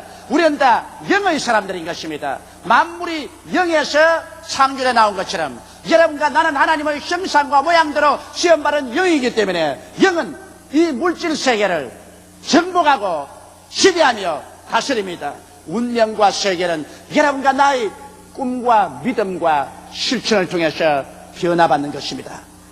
다 같이 고개시켜 기도드리겠습니다. 사랑이 많으시고 거룩하신 아버지 하나님, 너무나 오랜 세월 동안 육의 사람으로서 자연 법칙에 종속되어 살아왔기 때문에 이 세상의 피지배자가 되어서 고통 속에 사는 것이 운명인 줄 알고 살아왔습니다. 내 아버지 하나님이시여, 진리를 알지니 진리가 너희를 자유롭게 하겠다고 말씀하셨습니다. 오늘 이 시간에 우리는 육이 아니요 예수 믿고 거듭나서 영이 된 것을 알지인데 이제는 더 이상 죄의 지배를 받지 말게 하여 주시옵시고 절망의 노예가 되지 말게 도와주시옵소서. 병에 짓밟히지 말게 도와주시옵시고 저주와 가난에 포로되지 말게 도와주시옵시고 죽어 지옥에 떨어지는 노예가 되지 말게 하여 주시옵소서. 아버지 하나님이시여, 영혼이 잘됨같이 범사에 잘되며 강건하고 남에게 구워줄지라도 꾸지 않는 운명과 환경을 지배하는 사람들이 되게 도와주시옵소서. 예수님 이름 받들어 기도드리옵나이다. 아멘. 오늘 저는 여러분과 함께 새해를 살아가는 마음의 자세라는 제목으로 말씀을 나누고자 합니다. 새해는 잘했든 잘못했든 지난 과거 1년을 마음에서 씻어버리고 새 소망을 갖고 다가올 1년을 바라볼 수 있다는 점에서 대단히 좋습니다. 그런데 새해를 바라볼 때 그 새해를 어떻게 맞이할 것인가를 생각해 보지 아니할 수가 없습니다. 새해를 맞이하는 마음의 자체는 마치 새해라는 건물을 짓는데 그 기초를 놓는 것과 같습니다. 새해에 건물의 기초를 잘못 놓으면 그 모든 건물이 잘못되는 것처럼 우리 마음의 새해를 맞이하는 자세를 올바르게 갖지 못하면 1년 내내 삶이 잘못되어 버리고 마는 것입니다. 여러분, 그러므로 우리는 하나님의 말씀을 마음속에 가지고 하나님의 분명한 지혜와 총명을 얻어서 새해를 설계하고 새해를 맞이해야 되겠습니다. 그러면 어떻게 할까요? 우리는 어떠한 마음의 자세를 가질까요? 첫째로 이 금년 한 해를 살면서 우리의 마음속에 늘 부르짖는 기도가 뜻이 하늘에서 이룬 것 같이 땅에서도 이루어지이다 하는 이 부르짖음이 있어야만 되는 것입니다. 왜냐하면 하나님께서는 1년 동안의 내 개인의 삶의 전 과정을 이미 예비하시고 계시기 때문인 것입니다. 그렇기 때문에 주님께서 주기도문에 뜻이 하늘에서 이룬 같이 땅에서도 이루어지이다라고 기도하라고 말했습니다. 하나님의 뜻은 이미 하늘에서는 다 이루어지고 있습니다. 하나님은 이미 하늘에서 우리 개인의 삶에 대한 계획을 다 완성시켜 놓고 있습니다. 이 완성된 계획을 우리가 이 땅에 살면서 새해 받아들이고 그 가운데서 우리가 살기를 원해야 되는 것입니다. 고린도전서 2장 9절에 보면 기록된 바 하나님이 자기를 사랑하는 자를 위해서 예비해 놓은 모든 것을 눈으로 보지 못하고 귀로도 듣지 못하고 마음으로도 깨닫지 못했다함과 같음이라고 기록하고 있는 것입니다. 하나님께서는 우리의 일생의 삶 과정 전체를 예비해 놓았는데 하물며 금년 한 해 우리가 살아가는 과정을 하나님께서 예비해 놓지 않을 리가 만무한 것입니다. 성경에는 하나님이 자기를 사랑하는 자를 위해서 예비해 놓은 모든 것이라고 말한 것입니다. 이러므로 다가올 1년을 하나님이 이미 작정해 놓으신 뜻을 이루기 위하여 사는 해로 우리는 살아야만 하는 것입니다. 그러면 어떻게 해야 그렇게 할 수 있을까요? 여러분, 우리가 하나님의 뜻을 알기 위해서는 하나님의 정하신 뜻이 있음을 알아야만 하는 것입니다. 하나님의 정하신 뜻이 있는 것을 알면 그것을 우리가 간절히 찾고 구할 수 있는데, 나에 대한 하나님의 뜻이 전혀 없고 계획도 없다고 한다면 난 그것을 간절히 찾을 필요가 없는 것입니다.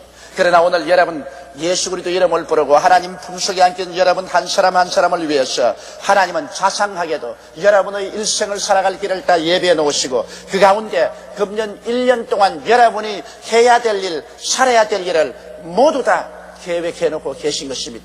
그러므로 이 하나님의 뜻을 먼저 구해야 됩니다. 그 나라와 그 일을 먼저 구하라고 말씀하신 것은 하나님의 뜻을 우리가 먼저 간절히 간구하고 찾아야 되는 것입니다. 우리에 대한 하나님의 뜻은 결정적으로 정해져 있는 것입니다. 성경은 그러고 난 다음에는 모든 일에 하나님을 인정하라고 말하고 있는 것입니다. 잠언서 3장 5절로 6절에 너는 마음을 다하여 야훼를 의뢰하고 내 명철을 의지하지 말라. 너는 범사의 그를 인정하라. 그리하면 내 길을 지도하시리라. 우리의 길이 하나님 정해놨기 때문에 지도하시지, 하나님이 우리 길을 정해놓지 않았으면 어떻게 지도하겠습니까? 길을 모르는 사람은 안내자가 될 수 없습니다. 하나님은 우리의 안내자가 되겠다고 하셨습니다. 그것은 우리의 길을 하나님이 정해놓았기 때문인 것입니다. 이러므로 우리의 인간의 지혜나 명철을 의지하지 말고 범사에 기도하며 하나님을 인정하라고 말하셨습니다. 그러면 하나님께서 우리의 길을 지도하시라고 성경은 말하고 있습니다. 시편 37편 5절로 6절에 너의 길을 야훼께 맡기라. 저를 의지하면 저가 이루시고 내 의를 빛같이 나타내시며 내 공의를 정오의 빛같이 하시려다고 말한 것입니다. 하나님께서는 우리의 공의가 정오같이 밝고 우리의 빛이 환한 길을 예비해 놓으셨습니다. 그러므로 우리의 길을 야훼께 맡기고 기도하면 하나님 아버지께서 친히 우리의 손을 잡고 이 길을 이루어 주겠다고 약속을 하고 계신 것입니다. 그렇기 때문에 우리는 우리 스스로 인간의 지혜나 수단과 방법으로 우리의 길을 궁구하고 찾으려고 애쓰면 안 됩니다. 하나님의 뜻을 쫓아 하나님이 예비하신 하나님의 작정된 그 길을 우리가 걸어가기 위해서 1년 벽두부터 우리는 하나님께 간절히 기도해야 되겠습니다. 하나님의 뜻은 우리가 하나님께 간절히 기도할 때 지혜와 깨달음을 통해서 우리 마음속에 알려집니다. 우리의 지혜가 아닙니다. 하나님 말씀을 읽을 때, 설교를 들을 때, 기도할 때 갑자기 우리 마음속에 지혜를 주시는 것입니다. 그리고 하나님의 지혜가 우리 마음속에 오시면 전에 도저히 깨닫지 못한 사실이 깨달아집니다. 이 길이다, 이곳이다고 하나님께서 우리에게 깨달음을 주시는 것입니다. 이 깨달음을 통해서 우리 하나님께서는 우리를 하나님의 길로 이끌어 주시는 것입니다. 그러므로 여러분께서 하나님 앞에 기다리며 기도하며 찬미하며 간구할 때 하나님께서 성령으로 말미암아 마음속에 부어주시는 그 깨달음을 무시하지 마십시오. 언제나 하나님의 깨달음이 올 때 그것이 우리에게는 어리석게 보일 때가 많습니다. 그러나 하나님의 지혜는 사람보다 지혜롭습니다. 하나님께서 깨달음을 주실 때 그 깨달음을 따라서 가십시오. 하나님은 또 우리 마음의 소원을 통해서 하나님의 뜻을 보여주시는 것입니다. 빌립보서 2장 13절에 너희 안에서 행하시는 이는 하나님이시니 자기의 기쁘신 뜻을 위하여 너희로 소원을 두고 행하게 하시나니라고 말한 것입니다. 하나님은 구만리 장천 멀리 계시지 않습니다. 예수 그리스도의 십자가의 보혈로 말미암아 하나님과 우리 사이에 막힌 담은 무너지고 휘장은 찢어지고 말한 것입니다. 하나님과 우리는 이제 더 이상 이상 가족이 되어 있지 않습니다. 우리는 합쳐버리고 말한 것입니다. 그러므로 하나님은 우리 가운데서 성령으로 지금 거하시고 행하시고 계신 것입니다. 것입니다. 우리는 하나님 안에 있습니다. 그런데 우리 안에서 행하시는 이는 하나님이신데 하나님의 기쁘신 뜻이 있다고 성경은 말했습니다. 우리를 향한 하나님의 기쁘신 뜻을 위하여 우리 마음속에 소원을 두고 행하게 하신다고 말한 것입니다. 우리의 마음속에 소원이 끌어올라서 그래서 소원을 통하여 하나님의 뜻을 알게 하겠다고 말씀하고 있는 것입니다. 또한 하나님은 환경의 가르침을 통하여 우리에게 깨닫게 합니다. 인간의 힘으로 불가항력적인 환경이 다가와서 그 환경을 통해서 우리를 하나님이 이끌어 주신 것입니다. 이 길로 가라, 이 길로 가라. 하나님께서 우리를 몰아넣는 것입니다. 그러므로 우리에게 다가오는 환경을 자세히 살펴보고 환경에 대한 손길을 통해서 하나님이 우리를 어떻게 이끌어 나가는가를 늘 생각해 봐야 되는 것입니다. 그 위에 또 하나님은 초자연적인 계시를 통해서 우리에게 인도할 때도 있습니다. 혹은 꿈을 통해서, 환상을 통해서, 기도할 때 들려오는 음성을 통해서 하나님께서 우리를 인도할 때도 있는 것입니다. 그 어떤 경로를 통하여 오든 하나님의 뜻은 언제나 마음의 평안과 확신을 가지고 다가오게 되는 것입니다. 하나님의 뜻이 알려지더라도 마음속에 평안과 확신이 없으면 그것은 혹시 마귀와 자기 인간의 생각일 수 있는 것입니다. 하나님의 뜻이 알려지면 우리가 그것을 가지고 기도할 때 언제나 마음에 놀라운 평안과 확신이 우리 중심을 부여잡게 되는 것입니다. 그러므로 금년 하나는 하나님이 여러분을 위해서 정해 놓으신 그 기쁘신 뜻, 예비해 놓으신 그 자상스러운 길을 찾아서 하나님의 길을 가는 여러분 되시기를 주님 이름으로 축원합니다. 둘째로 금년 안에는 우리가 충실한 청지기가 되어야 되겠다는 것입니다. 여러분, 하나님과 우리의 관계를 보면 하나님은 창조주요, 우리는 피조물입니다. 우리 지음을 받은 인간이 우리를 지으신 하나님과 동등할 수는 절대로 없습니다. 그러므로 지음을 받은 우리들은 우리를 지으신 하나님을 경외하고 예배하고 절대 복종하며 섬겨야 될 것은 삼척 동자도 깨달을 수 있습니다. 또한 성경에는 하나님은 주인이요, 우리는 종으로 표현되는 것입니다. 종은 어떤 것입니까? 종은 자기 가진 것만이 주인 것이 아니라 종은 자기 존재 자체가 주인 것입니다. 종은 스스로 가진 것 아무것도 없습니다. 종은 모두 다 주인의 소유물인 것입니다. 이러므로 여러분 우리가 이 세상에 가지고 있는 것만 하나님의 것이 아니라 우리 생명 자체가 하나님의 것입니다. 그러므로 전적으로 하나님의 소유물이 되었으니 우리는 하나님을 위해서 사는 것이 마땅한 것이고 정당한 것입니다. 이 사실을 우리가 깨닫고 마음을 다하고 뜻을 다하고 정성을 다하고 목숨을 다하여 주님을 섬겨야 될 것이요, 성경에는 하나님은 우리의 아버지시요 우리는 하나님의 자녀라고 말하고 있는 것입니다. 자녀가 아버지를 공경하고 순종하며 섬겨야 될 것은 마땅한 일인 것입니다. 그것이 바로 하나님께서 계명에 그렇게 명령하라고 있는 것입니다. 이와 같은 마음의 지식을 가지고 우리가 보게 될 때 하나님께서 우리에게 맡겨주신 이 삶을 어떻게 다스려야 될 것을 우리는 분명히 알 수 있는 것입니다. 하나님께서는 우리에게 일생이라는 시간을 허락해 주셨습니다. 그러면 우리 하나님 앞에서 우리는 피조물로서 하나님의 종으로서 하나님의 사랑받는 자녀로서 이 시간의 청지기가 되어야 되는 것입니다. 시간을 내 마음대로 쓸 수가 없어요. 성경에는 너희가 엿새 동안 일하고 일했째는 하나님을 섬기고 쉬라고 말했었습니다. 그러므로 오늘 우리는 하나님 앞에서 새해는 시간의 정직한 청지기가 되어서 엿새 동안 부지런히 일하고 일회째는 쉬고 하나님께 나와서 하나님을 경배하고 하나님을 섬기는 일로서 보내야만 할 것입니다. 이것은 우리 시간이 아니라 하나님이 우리에게 맡겨준 시간이기 때문에 시간에 대한 청지기 노릇을 잘 해야 될 것입니다. 또한 우리는 하나님 앞에서 물질의 청지기 노릇을 잘 해야 됩니다. 내 물질 있는 곳에 내 마음도 있다고 했는데 우리 세상에서 생각하기를 물질은 다 내가 힘쓰고 해서 모한 것이기 때문에 내 것이라고 생각하는데 그렇지가 않습니다. 햇빛도 공기도 물도 그리고 이 땅도 그리고 우리 생명도 다 하나님께서 주신 것입니다. 이 가운데 생겨난 물질은 근본적으로 하나님의 것입니다. 우리는 하나님의 것을 지배해서 우리 소유로 삼는 것이 아니라 하나님의 것을 맡아서 다스릴 따름인 것입니다. 물질의 청지기는 하나님께서 벌써 우리 조상 아브라함에게 가르쳐서 아브라함 때부터 잘 시행했었습니다. 창세기 14장 18절 20절에 아브라함이 전쟁에 가서 이기고 돌아올 때 살레왕 멜기세덱이 떡과 포도주를 가지고 나왔으니 그는 지극히 높으신 하나님의 제사장이었더라.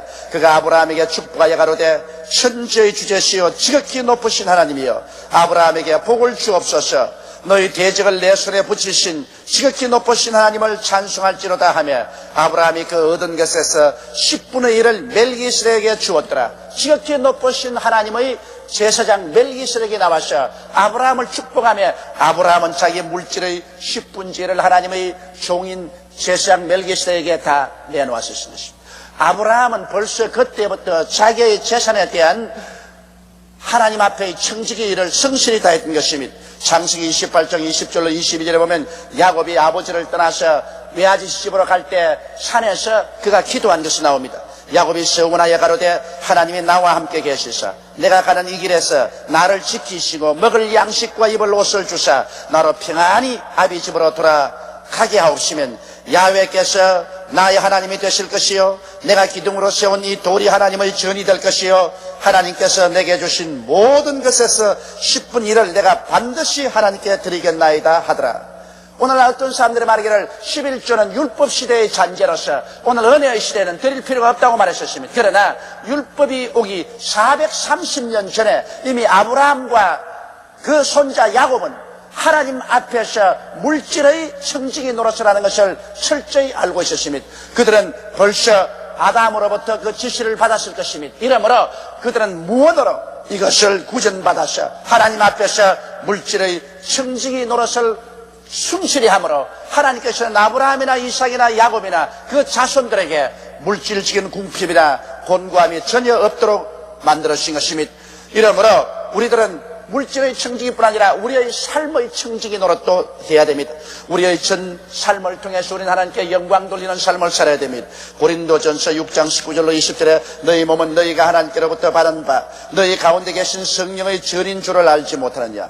너희는 너희 것이 아니라 값으로 산 것이 되었으니 그런즉 너희 몸으로 하나님께 영광을 돌리라. 우리의 몸을 가지고 이제 우리는 청지기 노릇을 해야 됩니다. 내 몸은 내 것이니 내 마음대로 하면 된다.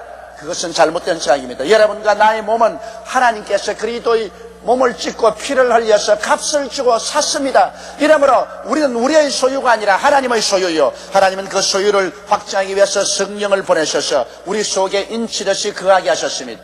이러므로 우리의 몸을 우리는 하나님의 뜻을 쫓아 하나님께 영광되게 사용해야 되는 것입니다. 이 육신을 가지고서 음란하고 호색하고 방탕하며 술 취하지 말고 우리는 이 몸과 마음을 거룩하게 가지고 하나님께 영광을 돌리는 삶을 살아야 되는 것입니다. 이것이 우리의 삶의 참된 청지기 노릇을 하는 것입니다.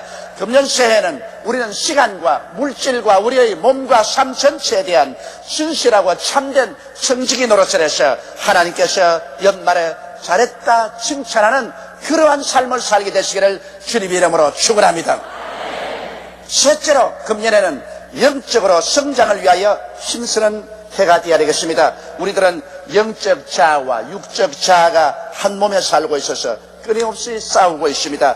영이 이끄는 나는 영적 자아가 되고 혼과 육이 이끄는 자아는 육적 자아가 되는 것입니다. 로마서 8장 5절로 8절에 육신을 쫓는 자는 육신의 일을 영을 쫓는 자는 영의 일을 생각하나니 육신의 생각은 사망이요 영의 생각은 생명과 평안이라.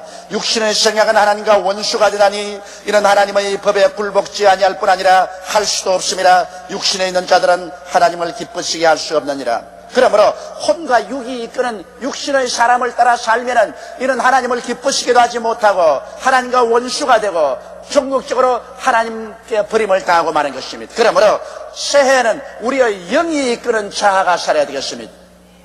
우리의 영이 이끄는 자아는 어떻게 성장하고 나아갈 수 있는 것입니까? 육신의 양식을 먹어야 사는 것처럼 여러분 영이 성장하기 위해서는 영적 자아도 양식을 먹어야 됩니다.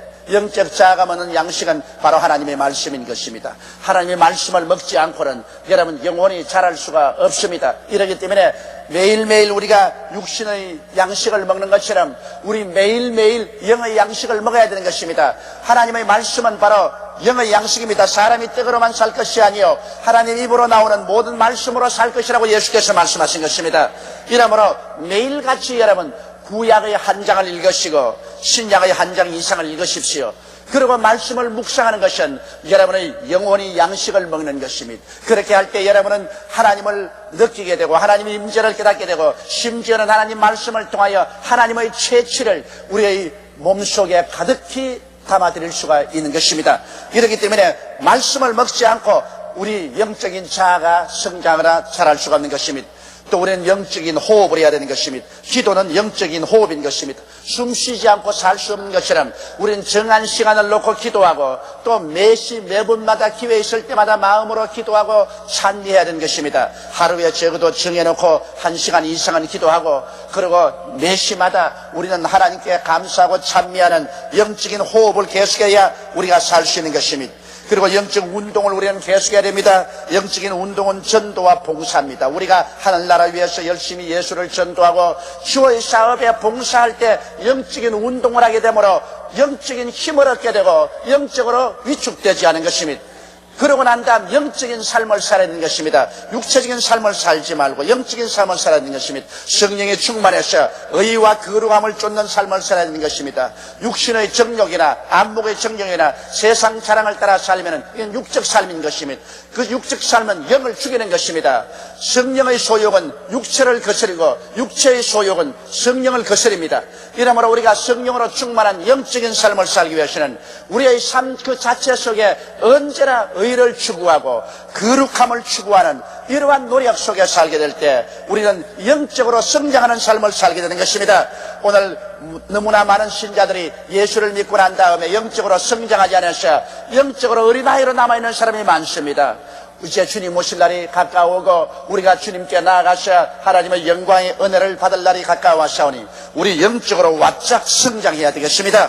이를 위해서 여러분은 말씀을 가까이 하고 기도하기를 쉬는 일이 없게 하시고 주를 위해서 열심히 일하고 봉사하고 전도하며 의와 거룩함을 쫓아서 살도록 나아가서 투쟁하며 신앙생활을 하는 여러분 되시기를 주의 이름으로 축원합니다.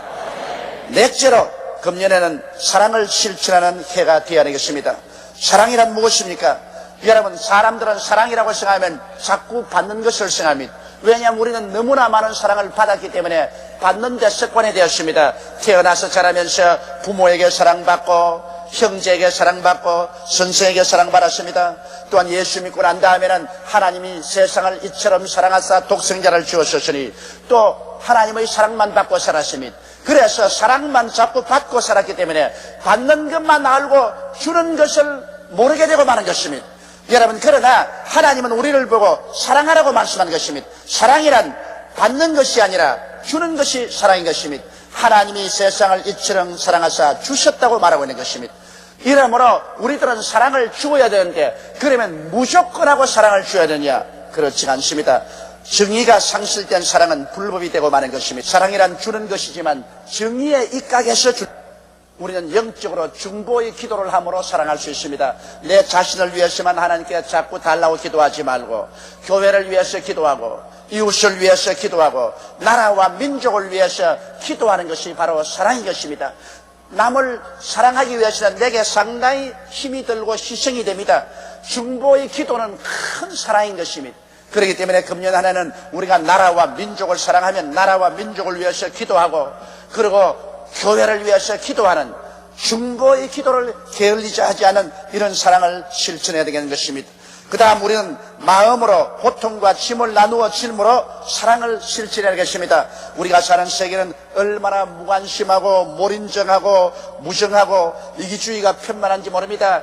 그저 내만 살면 되고 나만 편안하면 된다고 생각합니다. 그러나 이런 사회 속에 우리가 사랑을 한다는 것은 병들고 약하고 소외되고 버림받은 사람들에게 우리는 사랑을 전달하는 것입니다. 마음으로 그들과 함께 관심을 기울여주고 인정을 나누고 그리고 그들에게 조그마한 도움이라도 베푸는 마음으로서의 사랑, 이거 굉장히 중요한 것입니다.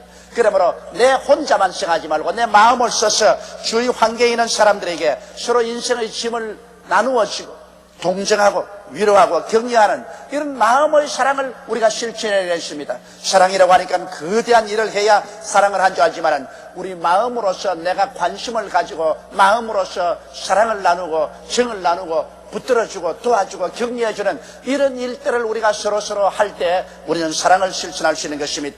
그리고 또 나아가서 우리는 몸과 물질과 수고를 통하여 나눔과 도움을 베푸는 것이 사랑인 것입니다. 사랑이라는 것은 이웃에게 좋은 일을 해주고 이웃에 부족함이 있을 때 도와주고 나누어주고 협조해주고 하는 실천적인 사랑이 나타나야 되는 것입니다. 이러므로 금년도에는 우리가 사랑을 실천하는 한 해를 삼아야만 되겠습니다. 너무나 우리 한국 사회에 사랑이 식어졌습니다. 그동안에 우리는 물질적인 부흥을 위해서 전 국민적으로 애를 써왔기 때문에 그만 물질 만능주의가 되고 황금 만능주의가 되고 이기주의가 꽉 들어차게 된 것입니다. 이래서 무서운 경쟁사회 속에서 앞뒤를 살피지 않고 경쟁하고 뛰는 그런 삶만 살아왔습니다. 그러므로 말미암아 결국 오늘 우리 사회는 이렇게 무정하고 모른정하고 파괴적이고 폭력이 꽉 들어차고 범죄가 난무한 사회가 되고 마는 것입니다. 이러므로 이제는 우리 가는 발걸음을 잠시 멈추고 숨을 가다듬고 사랑의 손길을 베풀어서 남편은 아내에게, 아내는 남편에게, 부모는 자식, 자식은 부모에게, 형제에게, 이웃에게, 동포에게 사랑을 베푸는 한 해를 만드는 여러분 되시기를 주 이름으로 축원합니다. 새해라는 시간은 손살같이 휙휙 지나갑니다. 마음의 준비가 되어 있는 사람만이 이 지나가는 시간을 붙잡아서 유익되게 사용하고 그곳에 하나님의 영광으로 채워서 보낼 수가 있는 것입니다. 마음에 아무런 준비가 없는 막연한 삶을 사는 자에게는 새해는 아무 의미도 없이 그냥 왔다가 그냥 소모되어 버리고 말게 될 것입니다. 우리는 새해 이와 같은 마음의 준비를 하고 하나님이 주시는 이 시간을 가장 영광스럽게 창조적으로 맞이하고 사용해서 주님 앞에 영광 돌리는 한 해를 살게 되시기를 주님 이름으로 축원합니다. 다 같이 고개 숙여 기도드리겠습니다.